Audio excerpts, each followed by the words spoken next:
Bismillahirrahmanirrahim. Assalamualaikum sahabat Indonesia, dimanapun berada, sehat selalu, sukses dan bahagia buat kita semuanya. Hari ini tanggal 31 Desember 2022, hari dimana kita menutup tahun 2022, dimana saya merasa ingin curhat sama teman-teman di penghujung tahun 2022 ini.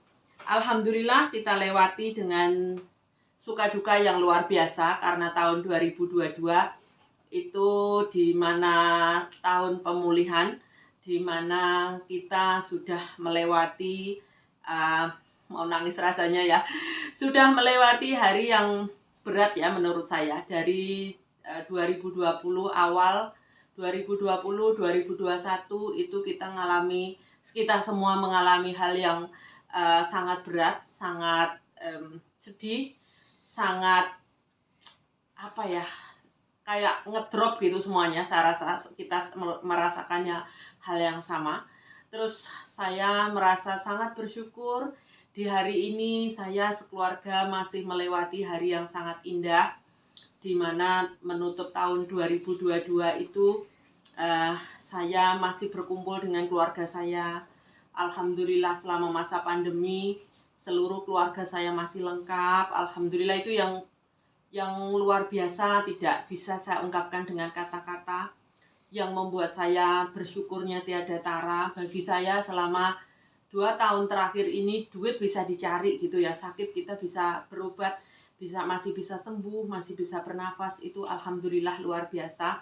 Saya berharap juga teman-teman melewatinya dengan rasa syukur, dengan rasa bahagia, karena 2 tahun kemarin itu memang tahun yang sangat berat buat kita, sangat ketakutan di Hong Kong terutama ya.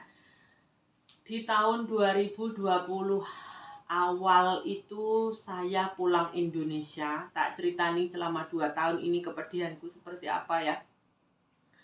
Terus pulang Indonesia dalam rangka Hong Kong takut terlockdown seperti di Wuhan. Terus semua barang-barang saya bawa pulang, nggak ada yang tahu cerita ini, di sini tak ceritakan.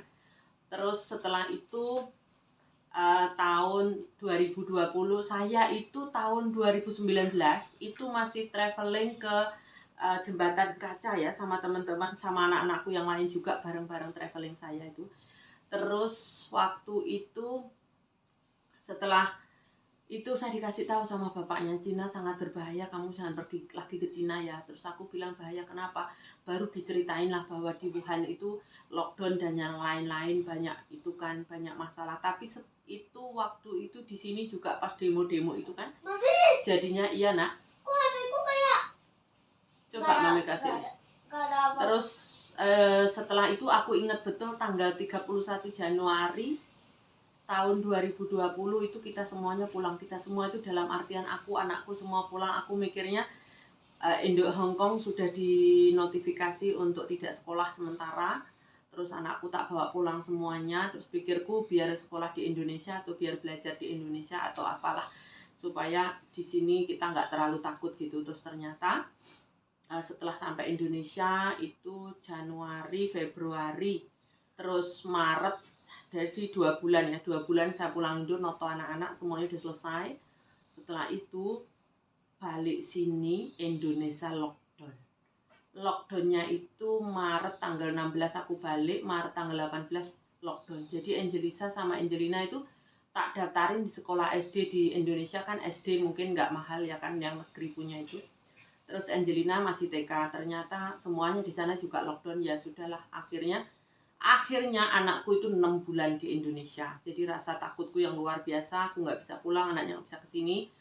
Terus aku di sini nangis saja, takut ada apa-apa, takut ini, takut itu gitu. Terus di Indonesia kan semuanya banyak yang meninggal waktu itu, ada sampai makam khusus COVID dan yang lain-lain, itu kan mengerikan gitu. Terus alhamdulillah setelah di Indonesia Januari sampai Agustus pertengahan, penerbangan pertama itu sampai tiket itu 10 juta satu orang tuh tak tempuh. Jadi 3 orang, anakku, dedek, kakak sama Sumiati itu 30 jutaan itu tiketnya. Terus waktu itu masih nginep di hotel, karantina dan yang lain-lain.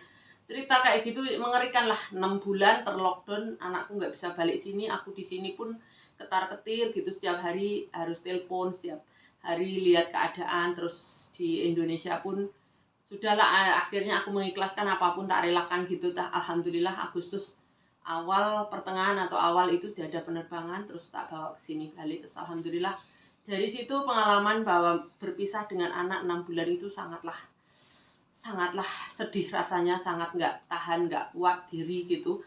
Terus apapun keadaannya, saya janji dalam hati sejak saat itu, ya Allah, berilah aku kekuatan untuk bisa selalu bersama anak-anakku, tidak terpisah seperti ini gitu. Ketika anakku ada itu kan ramenya aja, berisik apalah gitulah. Setelah anakku ada itu, setelah anakku pulang Indonesia gitu kan, semuanya kayak rapi, semua huceng gitu, kayak ada yang hilang gitu. Terus akhirnya ya sudahlah, ada anak mungkin memang harus begini gitu. Dari situ saya menyadari, terus ambil hikmah dari sebuah perpisahan itu. Terus alhamdulillah kembali dengan keadaan selamat, sehat.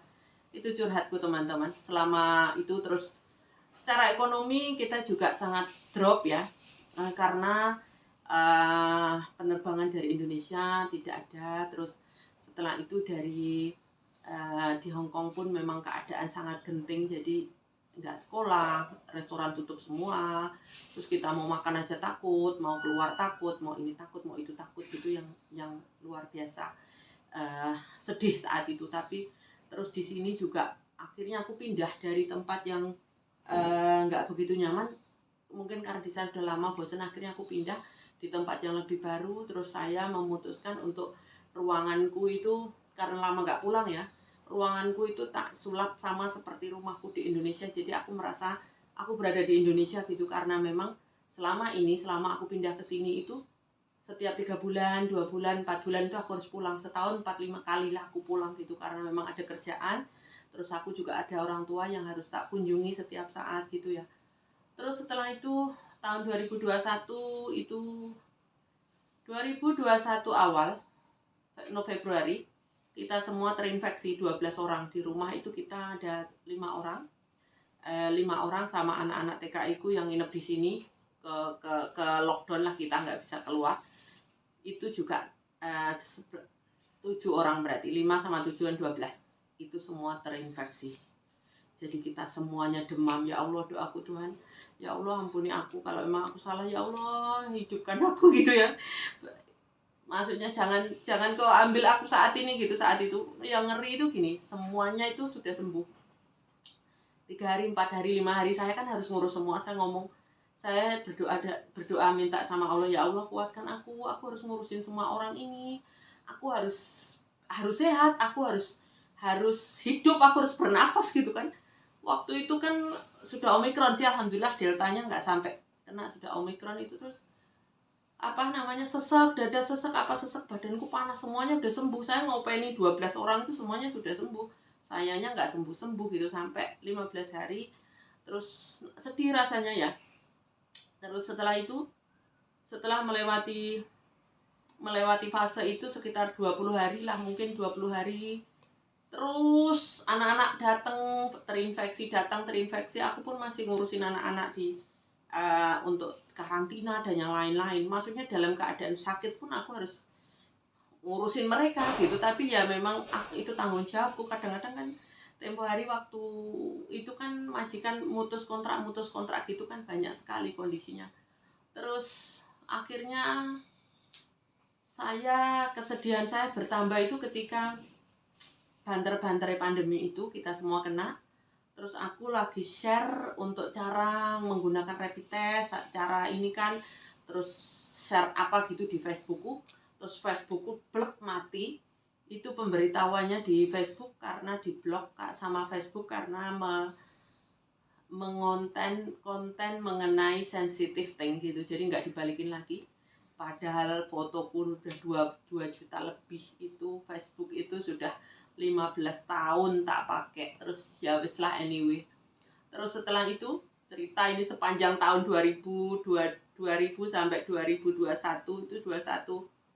Terus alhamdulillah setelah 2021 itu anak-anak dari Indonesia sudah mulai bisa kesini meskipun dalam keadaan sangat genting lah. terus ada karantinanya 3 minggu, karantinanya akhirnya 2 minggu, akhirnya seminggu, akhirnya 3 hari, terus alhamdulillah akhirnya nggak ada karantina baru 2-3 bulan terakhir ini, terus luar biasa. Selama itu bertahap, terus keadaan mulai membaik, terus aku ngambil staff di Indonesia satu lagi, terus satunya lagi mutung dianya pergi, ya sudahlah saya ikhlasin lah, memang mungkin sudah pada saatnya karena memang sudah tidak ada kebahagiaan antara kita, ya sudahlah akhirnya dia pergi. Terus di pertengahan tahun 2022, mungkin pertengahan tahun 2022 itu kita ada staf baru. Akhirnya kemarin bulan Oktober itu berarti hampir pertengahan bulan 10 ya, saya pulang ngurusi kantor. Akhirnya pulang ngurusin kantor. Terus saya pulang ke Indonesia 2 minggu, keadaan pun sakit gitu. Jadi saat itu tapi saya negatif, tapi saya masih takut ketemu sama orang-orang, ketemu sama anak-anakku masih takut. Jadi 14 hari itu kondisi sakit, kondisi drop, tapi saya harus pulang, saya harus notok kerjaan. Alhamdulillah kerjaan saya mulai stabil sekarang, jadinya saya sudah agak ringan. Terus setelah itu saya balik sini 14 hari pulang Indo, mengerjakan ini ono. Sebetulnya belum selesai, tapi saya nggak bisa lebih dari 14 hari di Indonesia karena memang jadwal saya di sana 14 hari, itu saya harus balik ke sini, harus handle banyak hal juga kerjaanku yang di sini gitu. Rasanya plong ketika nggak ceritain ketika aku pulang itu ya. Aku sempat share di Facebook itu sambil nangis ya. Sedih 2 tahun nggak pulang. Terus lihat tetangga kantor itu kanan kiri itu ada yang meninggal. Terus maksudnya yang biasanya kita di depan, halo Pak, nggih monggo, itu nggak ada gitu ya. Terus orang-orang yang biasanya nemenin saya itu bertahun-tahun juga nggak ada gitu. Sedih sebetulnya.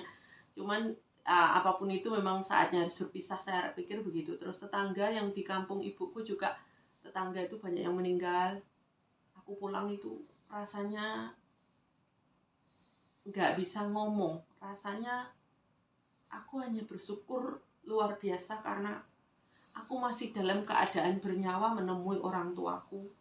Terus yang sedih itu lihat orang tuaku menua, karena 2 tahun ya nggak ketemu gitu, menua. Terus yang sedih lagi ketika aku pulang ya ditanya itu mana anakmu gitu.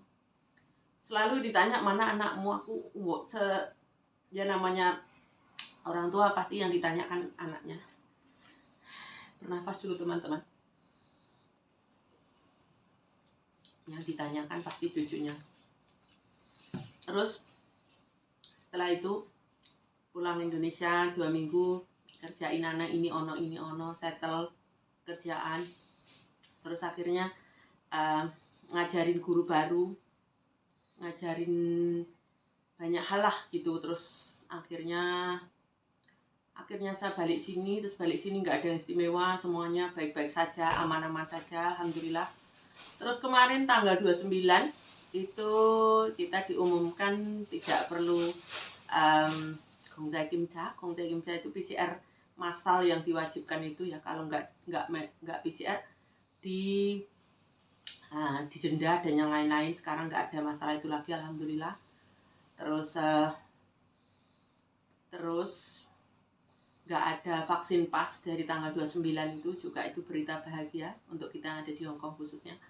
Terus hari ini hari pertama saya yamja sama bapaknya karena bapaknya nggak suntik, jadinya dia nggak bisa makan di restoran. Jadi selama sepanjang tahun 2022 mulai vaksin itu, sepanjang tahun itu kita tidak makan bareng di restoran, tapi setiap hari kita makan bareng di rumah. Tapi kan ada momen-momen besar, misalkan kayak anaknya ulang tahun, bapaknya ulang tahun, itu kan kita biasa harus makan di restoran, makan yang layak lah gitu kan, selayaknya kehidupan di sini gitu. Itu tidak terjadi sampai pada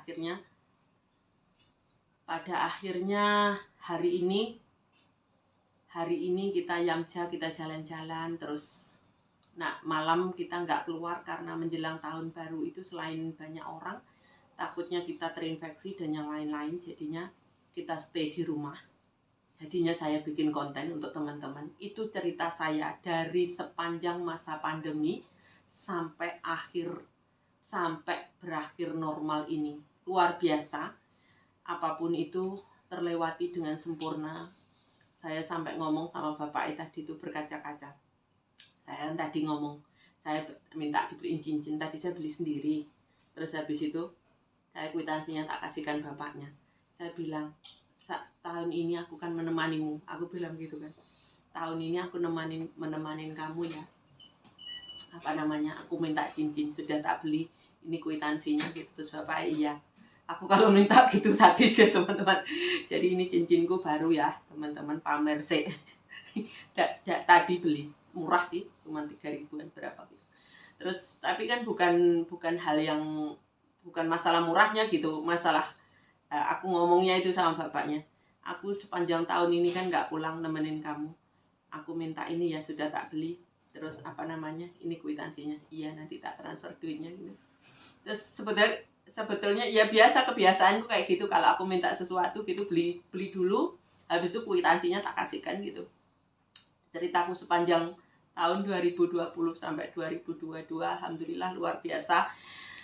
Senang, sedih, terus secara ekonomi, mungkin secara ekonomi kita sama-sama ngedrop lah. Saya rasa meskipun di Indonesia pekerjaan juga nggak ada, terus sama-sama istilahnya tabungan itu dibuat biaya hidup, dibuat kehidupan gitu. Meskipun mungkin teman-teman lihatnya saya itu orangnya berada, tapi saya orang yang cukup sederhana.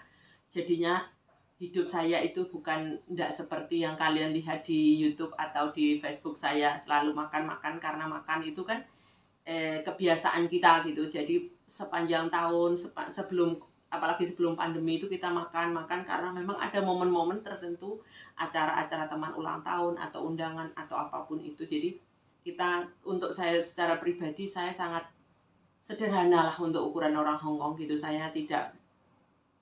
Baju saya tidaklah baju brand mahal, tas saya juga bukan tas yang mahal, kosmetik saya pun kosmetik yang sederhana gitu. Jadi saya bukan orang yang berfoya-foya dalam hidup gitu. Jadinya ketika ada pandemi itu, hidup saya nggak drop-drop amat, karena memang saya orang yang sangat saving, sangat berpikir tentang masa depan, tentang hidup saya, tentang anak saya. Jadi saya bukan orang hari ini dapat 10.000 saya habiskan 10.000, itu bukan. Saya orang yang misalkan hari ini saya dapat 10.000, saya habiskan mungkin 1.000 atau 2.000, sisanya saya tabung untuk masa depan, untuk sekolah, untuk lain-lain gitu. Jadinya sayanya orang yang seperti itu. Jadi ketika masa pandemi itu nggak drop amat gitu. Terus memang banyak pihak yang Mbak pinjem duitnya, Bu Nita pinjem duitnya, Bu Nita ini, Bu Nita itu. Saya memang komitmen dari dulu. Mungkin saya bisa memberi 100 atau 200, tapi kalau dipinjemi saya minta maaf, saya nggak bisa bantu pinjem karena kita sama-sama di sini itu kerja. Saya bilang gitu ke semuanya. Jadi alhamdulillah semuanya terlewati dengan baik. Semua terlewati dengan selamat, semua terlewati dengan sempurna. Terus saya mau mengucapkan terima kasih buat teman-teman YouTube khususnya ya, Facebook, yang selalu menemani saya gitu. Saya merasa di saat duka, di saat sedih, di saat drop gitu kan, teman-teman, YouTube ini tercipta 1 tahun yang lalu. Ketika saya itu, ingatku Agustus ya, ketika Agustusan kita sering bikin konten. Saya ingat 1 tahun yang lalu saya bikin konten karena gini, saya free, nggak punya kegiatan, terus lockdown sama sekali waktu itu, nggak kerja. Terciptalah YouTube gitu. Sebetulnya bikin YouTube itu sudah lama, tapi hanya untuk kegiatan pribadi yang nggak saya share, karena memang biar sebentar, karena memang supaya tidak terbuang sia-sia kenangan itu gitu. Terus akhirnya saya bikin YouTube ini karena motivasi dari adik saya.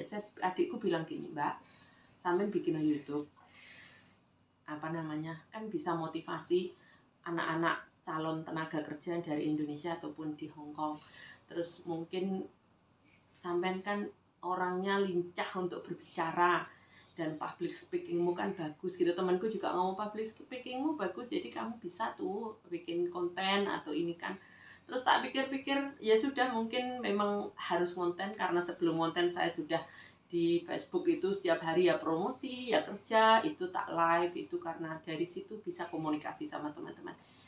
Jadi gitu teman-teman, dari konten itu terus ternyata feedback yang luar biasa. Ini yang saya bahagia harus saya ungkap sama teman-teman di sini ya. Jadi selama pandemi itu saya nambah satu karya yaitu berbagi bagi teman-teman. Terus saya punya prinsip ketika saya bikin YouTube itu saya bisa share hal-hal yang mungkin teman-teman belum paham, mungkin teman-teman nggak sempat membaca atau nggak sempat mengetahui gitu. Dari yang berteman sama aku di Facebook atau di YouTube itu bisa dapat informasi gitu. Terus akhirnya dari situ saya mulai ngembangkan, terus alhamdulillah luar biasanya dari YouTube itu saya mendapatkan banyak hal, bukan hanya duit gitu yang saya dapetin ya. Saya dapat teman, saya dapat dari banyak wilayah, dari banyak tempat, dari negara lain gitu. Ternyata YouTube itu connecting yang luar biasa buat kita untuk berkembang lebih baik lagi. Terus memang selama ini sebelum saya bekerja di bidang ini pun saya punya warnet, punya salon di Indonesia itu kan juga ada hubungannya sama internet gitu, cuman nggak terpikir saat itu mungkin bikin YouTube atau gimana gitu. Saat itu kan belum hing ya, belum ini kan. Ternyata walaupun telat saya merasa diuntungkan di sini, di dapat berkah dari YouTube gitu. Berkahnya apa saja? Saya di-endorse oleh operator telepon rekanan gitu ya. Operator telepon rekanan yang di sini sering saya ini kan sama teman-teman itu. Terus saya setiap bulan itu dapat, kemana kamu Jus? Oh, terima kasih, kapan kamu beli?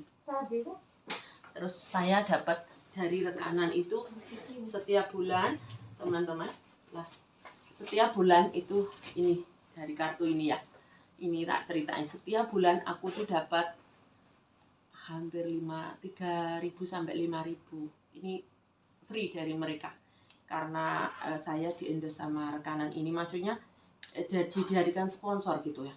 Ini luar biasa, sekitar ya antara 3.000 5.000 luar biasa. Terus selama saya, tapi sebelum rekanan ini, sebelum saya YouTube sudah di-endorse sama rekanan ini, cuman nggak banyak karena belum saya expose, belum saya ini kan gitu. Kadang-kadang saya bikin video terus disponsori oleh rekanan gitu, terus saya kirim ke mereka. Jadi feedbacknya luar biasa. Ternyata dari situ terus ada endorse yang lain gitu. Terus kayak baju-baju saya juga di-endorse teman-teman, tak ceritain. Jadi baju-baju kayak gini saya mungkin kelihatannya bagus banget gitu ya. Saya ini di-endorse sama anak-anak saya yang tahu saya ngonten gitu ya. Terus dikasih lah gitu ya, dikasih. Jadi pendapatan saya bukan hanya dari YouTube ya teman-teman. Jadi dari anak-anakku PMI yang di sini, tahu aku ngonten, itu kadang dibawain baju itu setas gitu. Ya enggak baju dingin, enggak baju panas gitu dibawain. Jadi makanya aku sering gonta-ganti baju itu. Tapi namanya orang suka, kalau yang disuka itu bajunya baju orange ya, orange aja, meskipun bajuku banyak jarang tak pakai gitu teman-teman. Gitu teman-teman, sharing saya, kebahagiaan saya, kesedihan saya di tahun 2020 sampai 2022. Itu kisah nyata yang saya ceritakan dengan lancar karena itu saya sudah terjadi dalam hidup saya, dalam diri saya sampai detik sekarang tanggal 31 Desember 2022. Besok tanggal 1 akan ada cerita baru lagi. Besok kita akan share lagi apa resolusi saya di tahun 2023. Karena secara finansial saya itu berpikir ketika umur saya 40 saya harus pensiun dini gitu. Pensiun aktif ya maksud saya waktu itu. Pensiun aktif dalam artian itu secara sandang papan pangan saya sudah sudah ada gitu kan pikiranku, terus aku nggak terlalu berat bekerja gitu. Ternyata selama pandemi itu membuat aku harus ekstra berpikir, ekstra bekerja keras. Jadi setelah pandemi ini juga harus punya ide-ide baru untuk perkembangan pekerjaanku gitu. Gitu teman-teman, thank you yang sudah ngikutin saya ngoceh dari tahun 2020 sampai 2022. Dan itu kisah yang suka dukanya. Terus terima kasih sudah ngikutin saya sepanjang itu. Terima kasih atas supportnya yang luar biasa. Terima kasih untuk semuanya. Ternyata berkah dari YouTube, dari Facebook itu saya rasakan begitu amazing, begitu luar biasa, yang membuat saya yang pasti terkenal, yang pasti mendapatkan cuan, yang pasti saya bisa berkembang lebih baik lagi, dan saya merasa bisa berkarya dan dinikmati oleh teman-teman yang mungkin membutuhkan edukasi saya, membutuhkan hiburan dari saya gitu. Saya merasa lebih bermanfaat lagi, lebih berguna lagi buat teman-teman. Gitu teman-teman, selamat tahun baru 2023. 1 tahun lagi kita ketemu, sukses dan bahagia buat kita semuanya.